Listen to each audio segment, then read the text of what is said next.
friendships grow. Welcome to the show. 1976, with a sweet inventive twist, he crafted the perfect jelly bean. Colors bright, a flavor so right, the best you've ever seen. Mentoring in business is what he likes, and chatting with friends too. Come hang out, click subscribe, share our journey with someone new. This is the Candyman.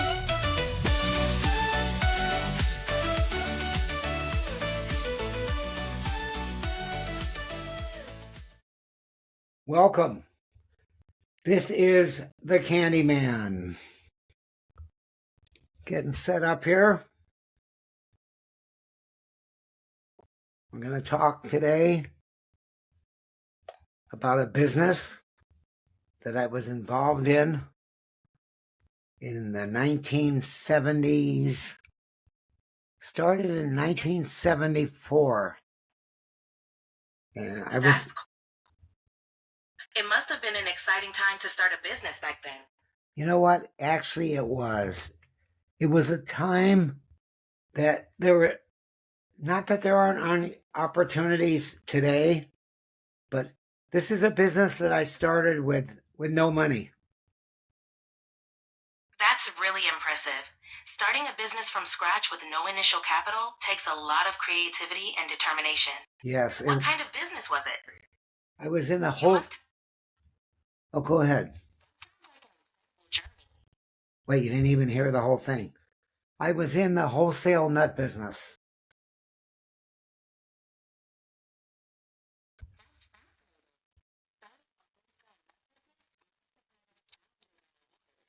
What made you decide to get into that industry? It was a business that my mom actually, one day she asked me to find her some nuts, walnuts. She wanted walnuts. She did a lot of baking. That's a sweet way to start a business. It's amazing how a simple request can spark a whole new venture. Yeah, it was. Well,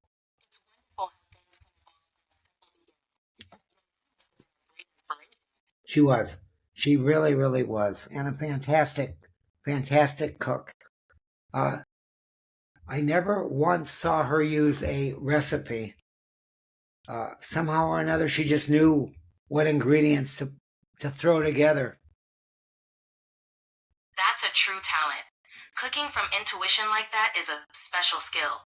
It must have made her dishes incredibly unique and delicious. Yeah, they were. So one day she said to me, "Can I find her some walnuts at a good price?" And I said, "Sure." I knew this man. His name was Al Rosen. He owned a company called Superior Nut. So I called him on the phone. It's great that you have. It sounds like that was a pivotal moment. It was. It sounds like that was a pivotal moment. It was. I called him on the phone. I said, "Do you have a good price on walnuts?" He said, "Yes." I said, "I needed them out of the shell." In those days, people used to shell a lot of their own walnuts. But it got to be to the point where walnuts out of the shell took over the market. So I said to him, "What's your price on your walnuts?" He said, 90 cents a pound. That's a good price, especially for shelled walnuts. Did you end up buying from him and using that connection to grow the business? Yes, actually, that's exactly what happened. I went down to his place. It was on Valley Boulevard. And it's great that you took the initiative and went to meet him in person. It sounds like the beginning of a strong business relationship. yeah, here's what happened. I went down to his place. I bought 25 pounds because walnuts generally come in 25-pound cases. And I said Buying in bulk like that was a smart move. Yes, it was. Thank you. Thank you for that. You're So welcome. I went down to his place and I said to him, "You have a tremendous operation here." It must have been impressive to see a large-scale operation like that. Yeah, Did it give you a business? yeah, yeah. It gave me an incentive to get into that business. And I said to him, "You have a store in Granada Hills, a retail store.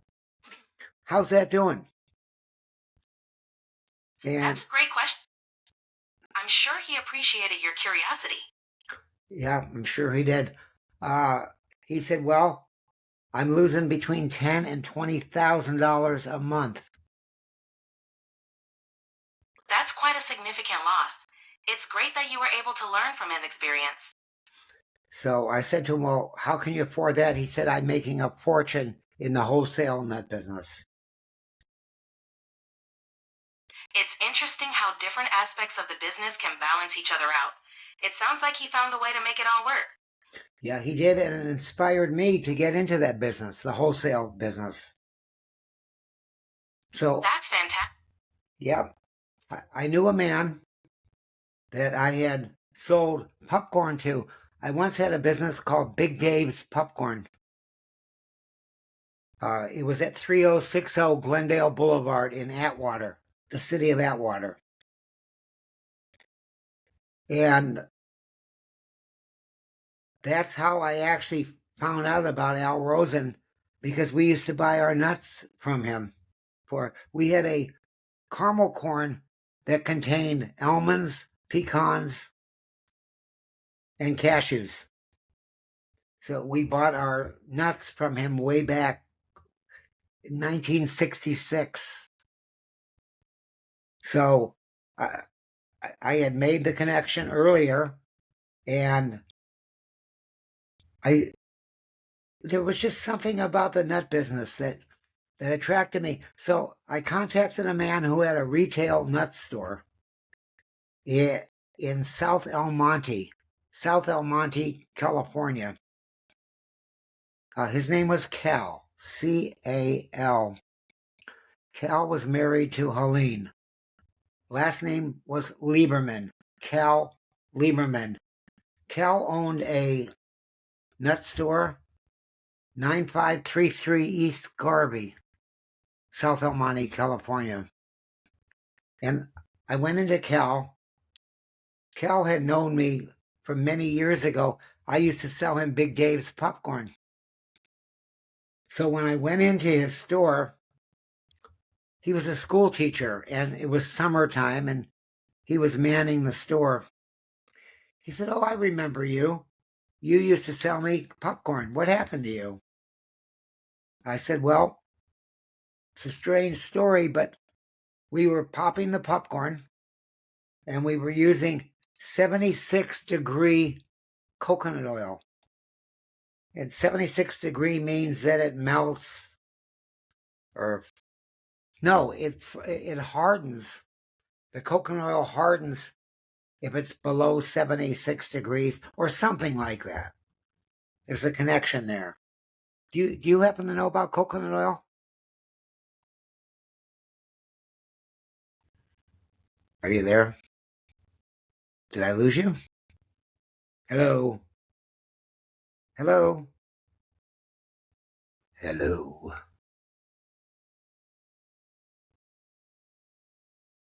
I don't know what happened to it. I'm still here. It sounds like you had an interesting journey with Big Dave. Oh, okay. So you're still here. Oh, good. Yeah, there was a connection. Do you happen to know about 76-degree coconut oil? Yes, coconut oil solidifies below 76 degrees Fahrenheit and melts above that temperature. It sounds like it could have been challenging to work with in varying conditions. Well, here's what happened. One year, a lot of the coconut oil comes from the Philippines. And one year, there was a typhoon in the Philippines. And the price of coconut oil tripled overnight. Do you happen to have any record of the typhoon in the Philippines?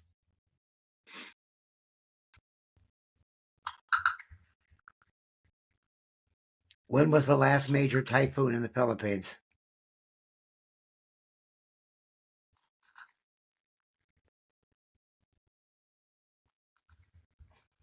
I hear you thinking. Well, when was the most recent big typhoon in the Philippines?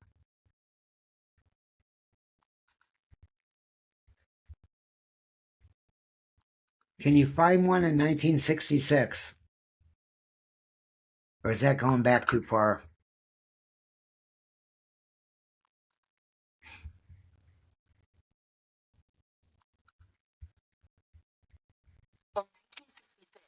Typhoon Irma, known locally as Clearing, struck the Philippines in May. It caused significant damage, particularly in Leyte, and resulted in 20 fatalities. Well, how about more information on that? Anything more?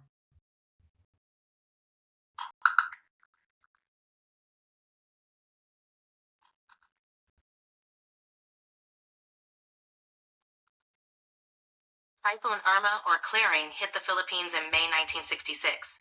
It caused severe damage, especially in Leyte, with 20 fatalities reported. Tacloban City experienced around $2.5 million in damages, and a gasoline explosion near Manila, partly due to the typhoon, resulted in 12 more deaths. Well, that's a shame. Well, anyway, it was that typhoon that put us out of business. We were not protected with a contract on the price of coconut oil like all the big boys were. And so we had to pay the spot price. And overnight, we I'm couldn't sorry to hear that. we couldn't afford the spot price. Anyway, where was I talking about? Okay, so I went in to see Cal, and I said to Cal, It must have been tough to handle such a sudden change in costs. You were talking about meeting Cal Lieberman yes, and how he remembered you from selling Big Dave's popcorn. correct. So I said to him, how come you're not in the wholesale nut business? You have a warehouse here. You have contacts where to buy all the nuts from. And he said, well, I'm a teacher. I teach typing and bookkeeping. And I said, okay, interesting. And he said, I really don't have the time to devote to another business. And I said, don't worry about it. I'll take care of everything. That's a great offer. It sounds like you were ready to step in and make things happen. Correct. So my first customer was Farmers Market at 3rd and Fairfax. Huge. There were different buildings there. And what I found interesting about Farmers Market, nobody there had a lease. You were on a 30-day lease, so they could kick you out whenever they wanted to. And there was an Italian restaurant that had pizza. There was one that had French dip. Dupar's was there selling Dupar's like coffee and donuts and things like that. And in Farmers Market, there was a candy store owned by a man by the name of Carson Ross. And I went there and I said to him, That's interesting. thank you. I said to him, I have new crop walnuts. And that was a key phrase, new crop. And actually, there was only one crop a year. A lot of people didn't realize that. So he said, let me see what you have. And I had known Carson. I used to sell him labels for his, he used to attach to items that were pre-bagged. And he put labels on there. Because you have to put ingredients on if you package something in a candy. If it's packaged in a candy store, you need to put labels with the ingredients on there. And the weight also. That's very important. You don't want to get into problem with the Department of Weights and Measures. You have to be honest when you're in business. So Carson said, yeah. He reached into the box and he took a few out of the box. I brought in a completely closed box so he would know nobody had opened it before. And I remember outside of his factory, which was right across the street from Farmer's Market, he had a blue Jaguar. So I was thinking, this guy's making some money. Super nice guy. So he said, I'll take 100 pounds. And I brought him in. I had 200 pounds with me that I brought from the factory. Our warehouse, actually. It wasn't a factory. It was a warehouse. And he wrote me out a check for $98. $98. I charged him 98 cents a pound. He was very happy. And that was our first check of a business that eventually grew to over 100. Oh, wait a minute. It grew. It really grew. Yeah, it grew to almost a lot of money. We did like 80 million at one time after I left. I think we even got up to 90 million right before the business sold. All I can say is, in the beginning, I had one product, walnuts out of the shell. And after about 2 months, I said to Cal, I need other nuts to sell. And Cal said, okay, you're doing good with the walnuts. What do you want? So I said, get me some almonds, please. Some people pronounce it almonds. Some people pronounce it almonds. Some people in Chico pronounce it amons, or something like that. So Cal ordered me. I never realized the amount of varieties of almonds there are. Tremendous amount of varieties. So he went by price. He bought the cheapest almonds. And so he contacted a company by the name of Duché almonds. And almonds are graded by variety and also by size. Can you tell me what it means to be an 1820 almond, please?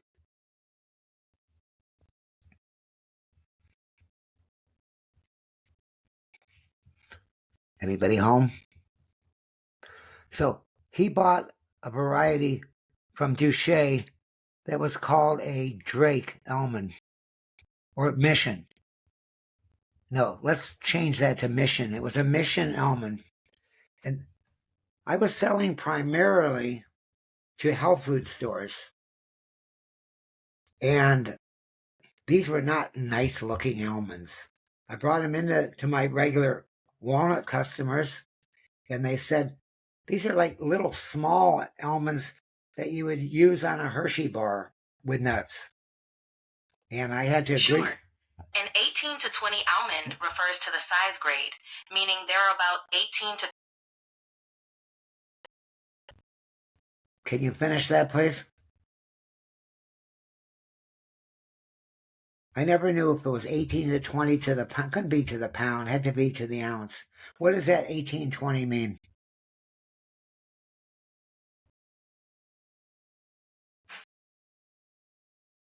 It's okay. Take your time.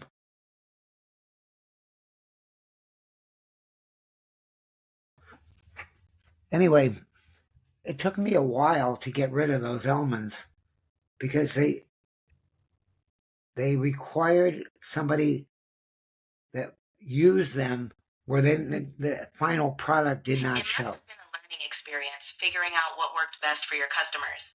Adapting to their preferences was key. You're correct. Can you get back to what 1820 means? to finding the right products and keeping them satisfied. Okay, get off of that track. What does it mean to be 1820 on almonds?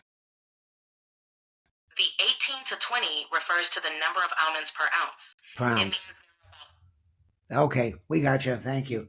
18 to 20. got it. So 18 to 20 means the count per ounce, and it's a measure used to grade almond sizes. Yeah. Now, that wasn't the largest size. I believe there was a 16. What's the largest size almonds that are graded? Can you tell me that?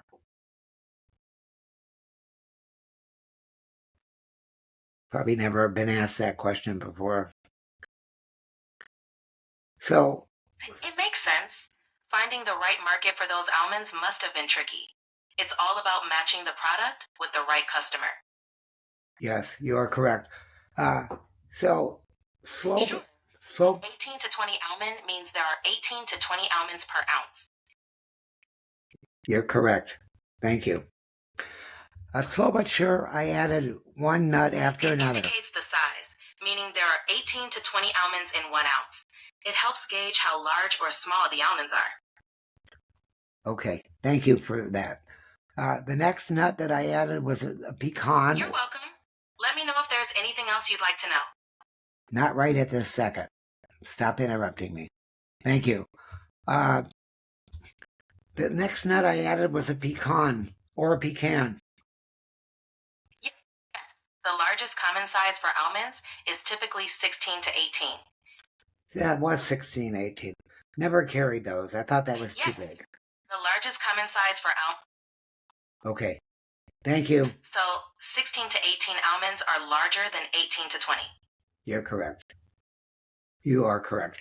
The next nut I added was a pecan or a pecan, and I figured I'd start with one of the largest customers, so I went into Famous Amos. It's great to have that clarification.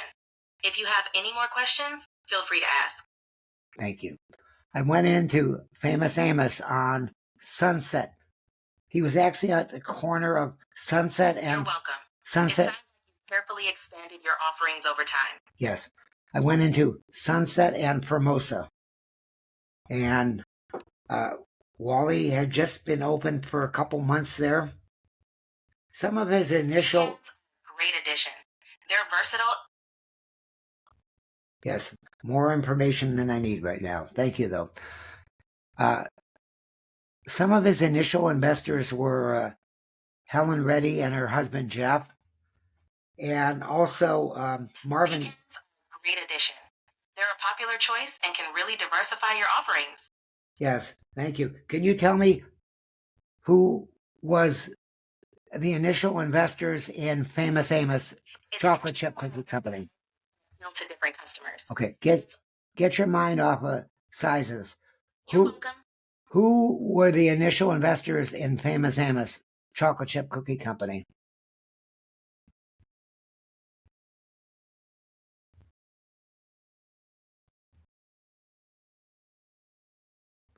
Okay, while you're thinking about that, I was Starting with a large customer like Famous Amos is a bold move. It shows confidence in your product. okay. Thank you. Who were some of his initial customers in Famous Amos?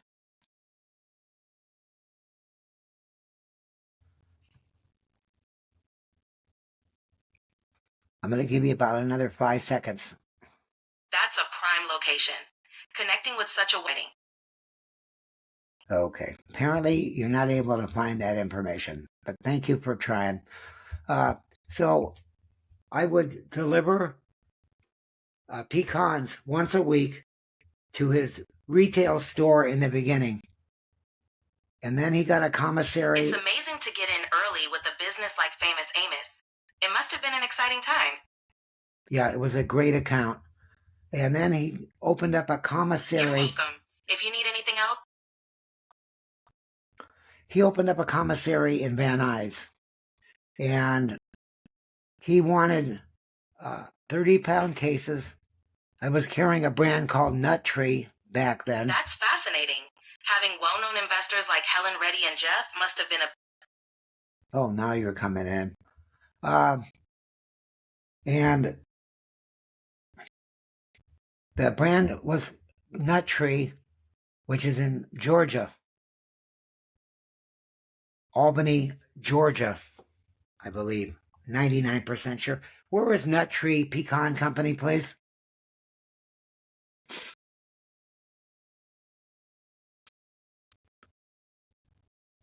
Hello. Can you tell me where Nut Tree Pecan is?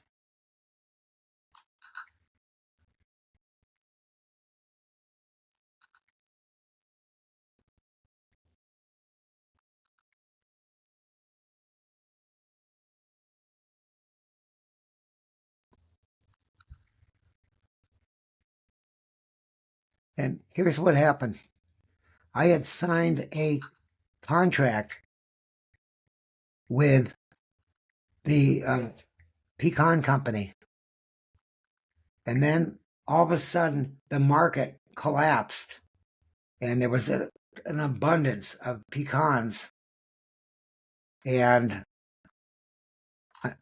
unfortunately, when the market collapsed, Wally switched suppliers and I was stuck with about 30,000 pounds of pecans at a much higher price than what my competitors were selling them for.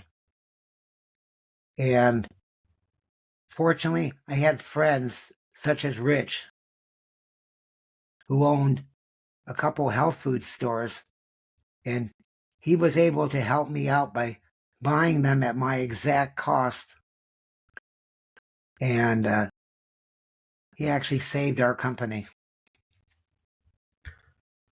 So, slow but sure, we added other items to our list of what we carried. That's great. Supplying to a commissary must have been a big step forward. Well, it wasn't. Yeah, it was a big step until he didn't buy them from me anymore. We added items such as banana chips. Have you ever heard of That's wonderful. Expanding from a retail store to a commissary must have been a significant. We added banana chips. We added a product called Bowlby Bits. Bowly. Bowlby Bits. They were made by a man whose last name was Bowlby, Mr. Bowlby. And it was composed primarily, there were no nuts in it. That sounds like a great opportunity to grow your business. 30-pound cases are substantial. Okay, you're behind the times. We're not talking about a 30-pound case right now. It's impressive how you adapted to meet the demand. Supplying larger quantities must have been a big step forward. Yes. Quiet now. It's not your turn. The Bowlby Bits were made out of... Got it. Nut Tree from Georgia sounds like... Yes, Nut Tree. What part of Georgia are they in?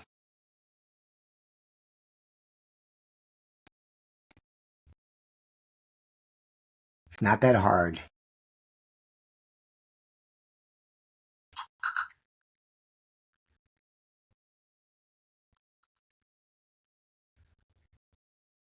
Okay, while you're thinking of that, the Bowlby Bit was made out of wheat germ. And it was a tremendous selling item, particularly to health food stores and to people that were allergic to nuts. There are a lot of people out there that can't eat nuts. So one by one, I opened accounts and I actually was responsible for developing that product in California. And so we carried other items like sesame sticks. But we didn't just carry one variety of sesame sticks. We carried a no salt. Nut Tree Pecan Company is located in Albany, Georgia. Albany, Georgia. Good. Thank you. Okay, I don't need your help right this second anymore, okay? But I know you'll be there if I need you. And so it was on these items that Signing a contract? Why are you talking about signing a contract? So we added items such That's a smart move. Such as corn nuts. And we had a regular corn nut, we had a no salt corn nut.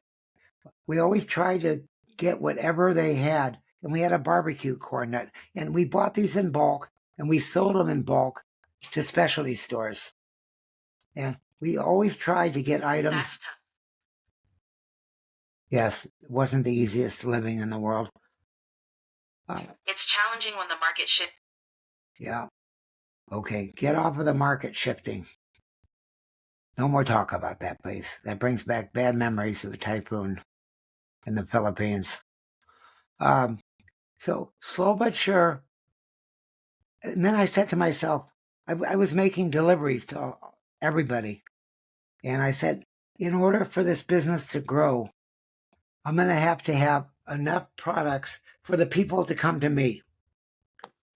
And so, slow but sure, we developed a business where the people came to us. And so many stories to tell over the years. We had one man come to our warehouse. He was there at 4 o'clock in the afternoon. And he picked out $825 worth of product. And then when everybody paid when they came, they knew they had to bring a check with them. We did not take credit cards. That's great to have supportive friends in business. We didn't take credit cards in those days. It's great. And he said, "Oh my gosh, I'm so sorry." And Incredible. Having someone step in like that can. he said, "I'm so sorry. I don't have my check with me. I left it at home." And I said, "That's okay. You've been a customer for a long time. I trust you." And on the way home, he got into an accident, and he died.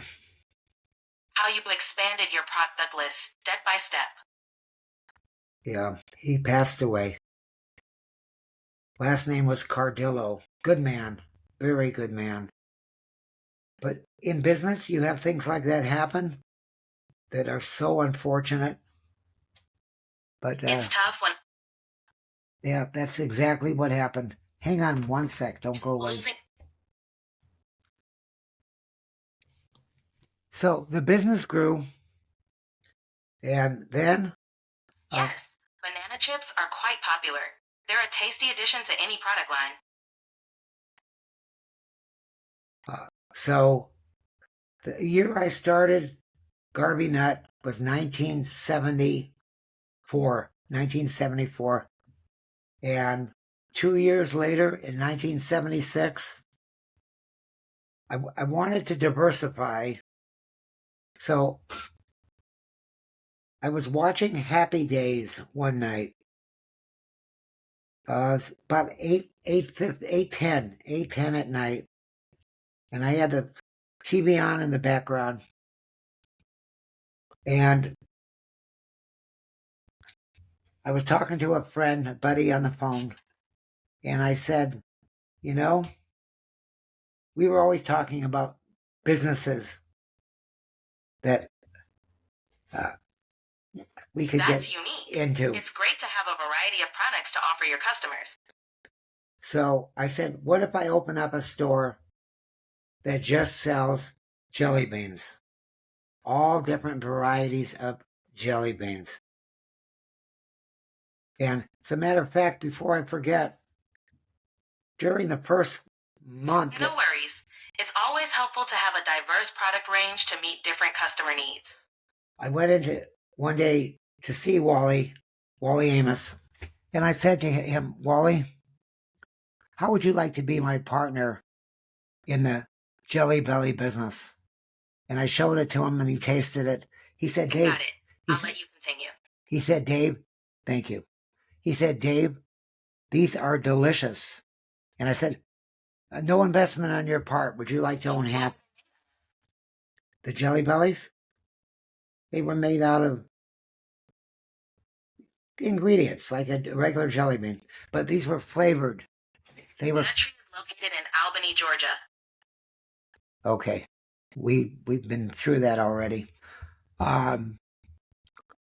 So I said, you can own half of Jelly Belly. And what do you think of that? Sorry for the mix-up earlier. Nut Tree Pecan Company is indeed based in Albany, Georgia. Okay. Can you please forget Nut Tree Pecan for a while? No more talk about Nut Tree Pecan. I'm talking about something else. And so I said to Wally Amos, how would you like to be my partner in Jelly Belly? And he said to me, Dave, I'm a nut man. I'm not a candy man. So the business, Garby Nut, grew to the point where we became one of the largest. You know, we did things for people. We went out of our way doing things for people. One lady, Nadine was her name, nice lady. She said to me, I'm very fussy about my pecans. I said, as you should be, because you have a quality product. And she said, I'm looking to get 10 pounds of perfect pecan halves. I don't want them to have any bruises on them That's or anything missing from it. Can you do that for me? So I had somebody sort out. It sounds like you... Actually, it was me. While I was watching TV, I put a pair of gloves on and I sorted out 10 pounds for her. And she was very happy. Offering different varieties is a smart way to cater to more... And so, yes, thank you. So slow but sure, the business grew. We moved from location to location. We ended up in Vernon. Vernon is the meat packing district. All right, I'll be here if you need anything. Thank you. Vernon is the meat packing district, and it was very sad to watch. Absolutely. Just let me know. Okay, thank you. You need a little rest time. But stay there in case I need you, okay? What is Vernon, California known for? That you were able to build a diverse product line. No, Vernon, California. What is it known for? VERNON. Please go on with what you were saying about your product line. No, I want to talk about Vernon, California. What is it known for?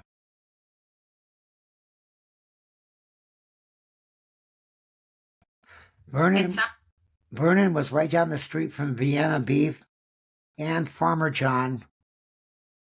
And there was a mural in front of Farmer John that somebody worked on, who unfortunately passed away. You have any information about that?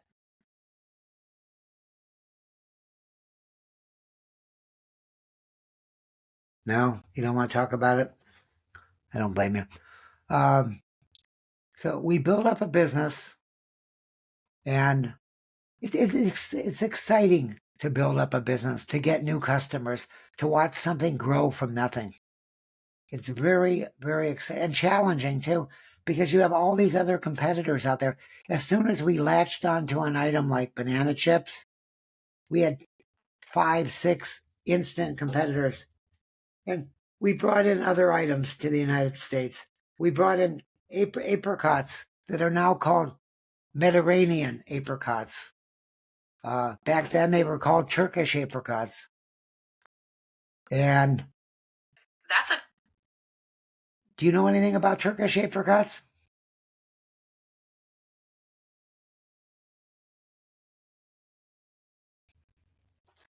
Hello.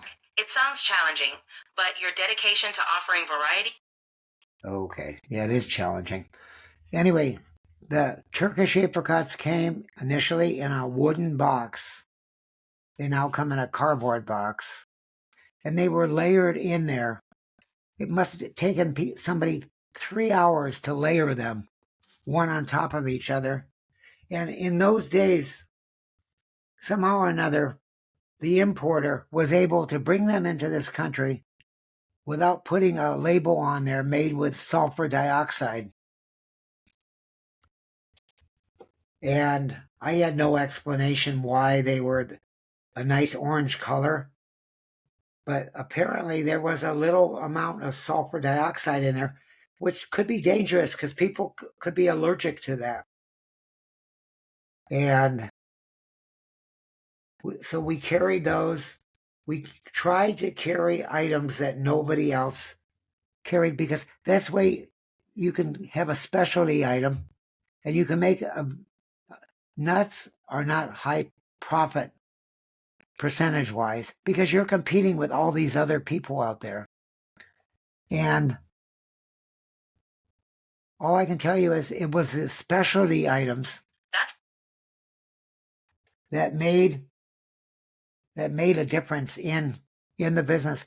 We were the first people to carry fruit rolls, and they were by Sahadi fruit rolls, and we sold those to just about every account wanted them because they were a great seller, and they were very inexpensive, and it was a perceived good for you because it had fruit in it. And I don't know what happened to Sahadi, but they lost the market for them. And That's wonderful. Building a business where customers come. Well, I don't think it was wonderful that they lost the business on it. Because I worked hard building that business up. But that's the nature of business. You can't take it personal if something doesn't work out. And you just have to every day when you get up, you have to look forward to the opportunities that are there and realize that you're there to service people and you have to give them good service because without service, you're going to lose your customers. So eventually I was able to have people come to our warehouse to pick up their order. That way I could see dozens of people during the day. When I used to deliver, most I could see about 7, 8 customers. And eventually... That's quite an order. It must have been a great... Yes, thank you. Eventually, I opened up the Mrs. Gooch's account, and I became personal friends with Dan, one of the co-owners of Mrs. Gooch's. He passed away several years ago.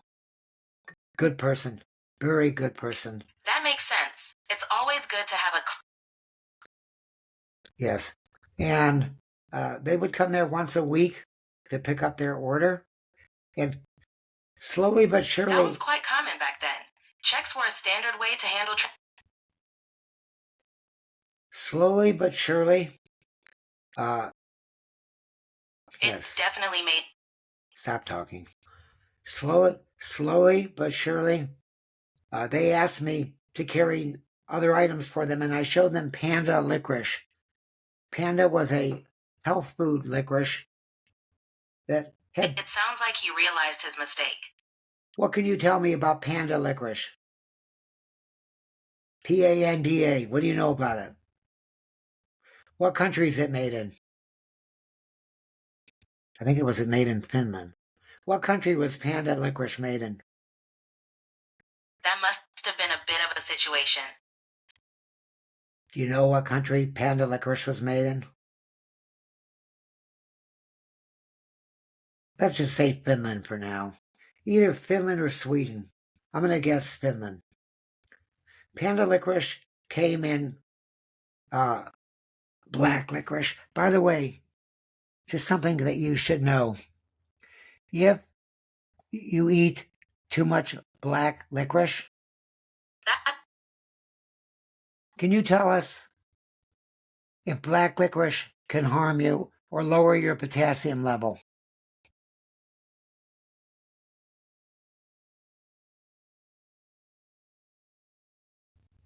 It can Trusting your customers like... Okay, we're not talking about trusting customers anymore. What can black licorice do to you, to the body? Oh no, I hope he was okay. Okay, who are you talking about? That must have been a tough situation. Okay, no more talk about tough situations. Black licorice can be very harmful. If you have black licorice, I'm so sorry to hear that. That's heartbreaking. if you have black licorice, it can lower your potassium level. Eat a banana or something that has a lot of bananas in it. What's that noise? Okay, I am done. I want to thank you for, if you're still here with me, thank you. And that's my story. Goodbye.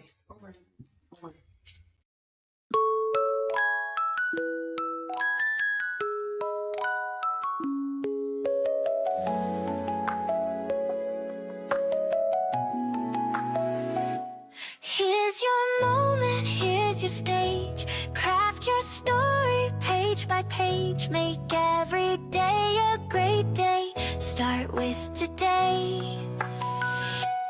In your hands the power stays. To paint your skies not gray. Decide the vibe, ride the wave. Let's live the life we crave.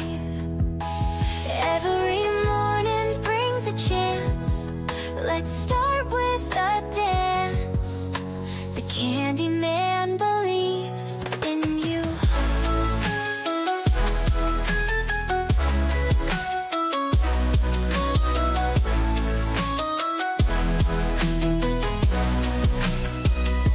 Here's your moment, here's your stage. Craft your story page by page. Make every day a great day. Start with today.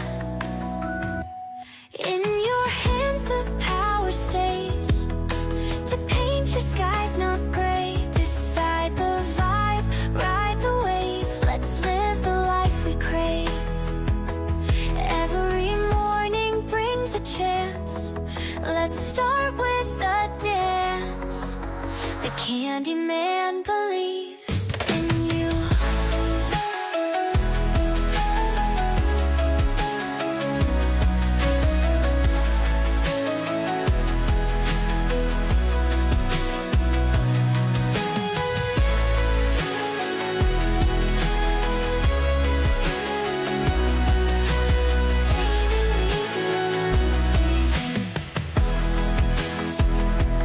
Here's your moment, here's your stage.